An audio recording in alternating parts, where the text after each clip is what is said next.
What can you do about a chronically slouching posture where you put your spine into a C-shaped slump? For the answer, stay tuned.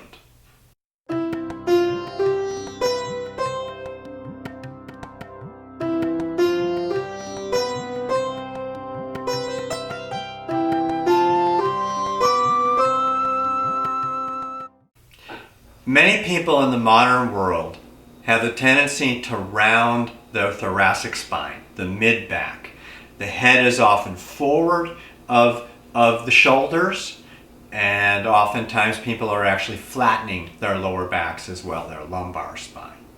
And a student asked, what could she do about this? She's had this habit since childhood, and she finds herself again and again going into this slouching posture without thinking about it. Well, this is the nature of habit patterns. You establish a habit pattern, particularly something that you've done since early life. Yoga calls a habit pattern, by the way, a sanskara. That's Sanskrit. And sanskaras are like grooves in a muddy road. They get deeper and deeper over time. So what we're up to in yoga is repatterning those old habits by learning new habits.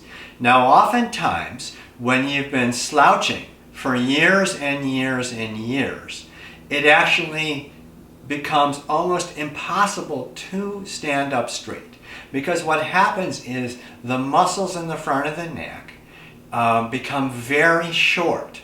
And then the fascia, the connective tissue that surrounds those muscles and all the parts of those muscles, becomes constricted. And it simply becomes impossible to lengthen them back to their normal length. In yoga, we often repattern that with poses like bhujangasana, cobra pose, or shalabhasana, also known as locust pose. These are gentle, prone back bends where you lie on the floor and you lift up. But the thing you need to learn to do is to concentrate that opening in the upper back where most people tend to slump, and not hyperextend either the neck, the cervical spine, or the lumbar spine in the lower back.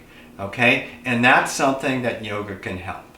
Now, if in fact the fascia has tightened, and even with a lot of yoga you're still having trouble getting that area open, then body work, and one kind of body work that I find particularly good for opening fascia is known as myofascial release. And I actually talk about this quite a bit in my book, Saving My Neck. So you might want to look into that. So in any case, myofascial release in the style of a physical therapist by the name of John Barnes is available all over the country and in some other countries as well.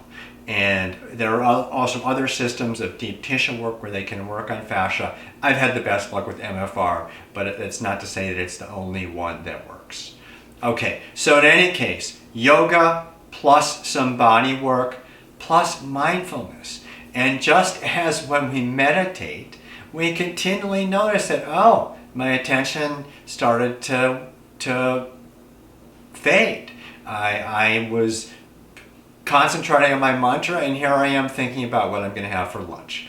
So without judgment, we notice that we're back in our habit pattern, that old sanskara has reasserted itself, and we simply notice it and bring our attention, or in the case of posture, our posture back to where we'd like it to be.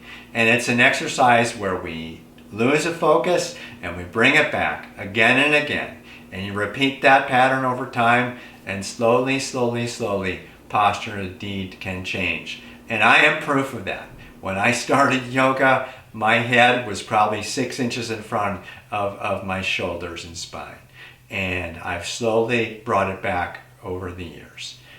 So that's all for today. Thanks much. Namaste.